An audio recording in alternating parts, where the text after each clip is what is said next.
The first day at work went better than I expected. I had woken up at dawn, my stomach in knots and my head full of what-ifs. I didn't know what to expect, or how I was supposed to act. When I arrived, the place gleamed under white lights, and the air smelled of coffee and printer paper. People moved briskly around me, speaking with confidence, as if they knew exactly what they were doing, and I felt small, almost invisible, in this new environment. Natalie, who seemed to be about my age, was the first to approach me. "Don't worry," she said with a smile. Then I met John, Stephen, and Priscilla. They were all polite, attentive, with that practiced kindness people have in the early days, when they're still not sure whether they'll actually like each other. I tried to keep my smile steady, to look calm, as if everything was perfectly fine. The truth is, it wasn't. The hours dragged on painfully slowly, the sound of keyboards gave me a headache, and every time someone asked me a question, I felt like I might drown. I'm not used to this pace, this constant alertness. By the time the day ended, I was so exhausted I could barely think. That night, as soon as I closed my eyes, I saw flames. Fire everywhere. I was running for safety, but the air was heavy, and I couldn't breathe. I jolted awake, gasping. It was only 8 in the morning, and I already felt drained. I stayed in bed staring at the ceiling, wondering if I could handle another day like that. At some point, without thinking too much, I texted Mr. Yates, my supervisor. I asked if I could leave a little earlier, around 4:30, pretending I had to look after a child in the afternoons. He replied calmly that we'd discuss it in person. My knees went weak when I read his message.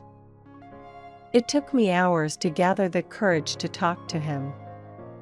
When I finally did, his expression was composed, almost kind. He agreed but asked me to keep track of my working hours each day. I nodded, trying to hide the wave of relief that washed over me. When I got home around 5, my parents were happy to see me early. I smiled, but I didn't tell them about the lie. I said the office didn't have the software I needed and that it was better to work from home. They seemed to believe me. Maybe they didn't want to ask more. Maybe it was enough for them just to see me calm. But when I was alone, that familiar guilt rose in me like a tide. It wasn't the lie itself that weighed me down, it was the need to tell it. That inability to endure what everyone else seems to handle so easily. On Saturday night, anxiety woke me again. I kept thinking about Monday, about work, about my coworkers' looks. I feel like they've figured me out, that they know something's wrong with me, even if they don't say it. I don't mind if they talk behind my back. I just can't stand that look of pity. That's what I can't bear. I looked at myself in the mirror before bed. My face seemed unfamiliar, dull, tired, as if the light inside me had gone out. The medication I take makes me feel detached, like I'm not really living my own life but watching someone else live it instead. Still, I thought, people can get used to anything, even to a weight that never truly lifts. The next day, I argued with my mother and father. They wanted to buy me new clothes, and I stubbornly refused. They couldn't understand why. They didn't know that deep down, I didn't feel like I deserved anything new.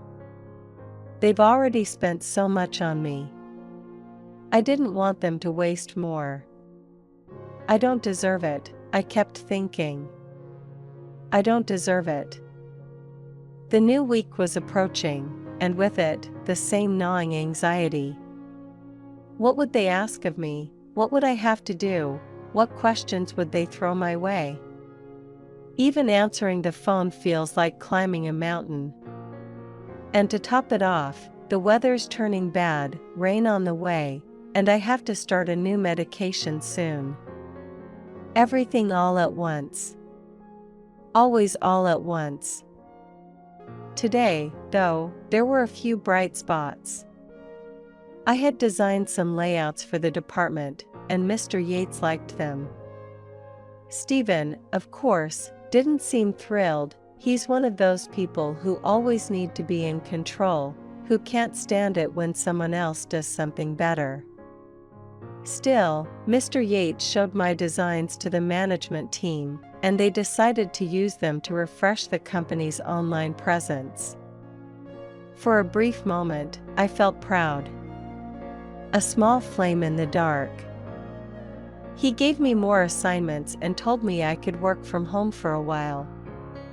He even let me leave early. For the first time, I felt like someone trusted me. But a little later, he said there had been an issue with the paperwork. My start date needed to be changed to a later one.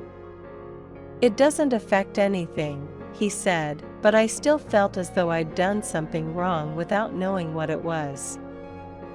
That afternoon, I went shopping with my mother. We walked past bright shop windows, but nothing really appealed to me. Everything felt foreign on me. I bought a few things just to get it over with. I came home tired, but somehow calmer. Tomorrow I'll work from home, and that, small as it is, gives me a sense of safety, because some days, staying home is the only thing that makes me feel like I can still breathe.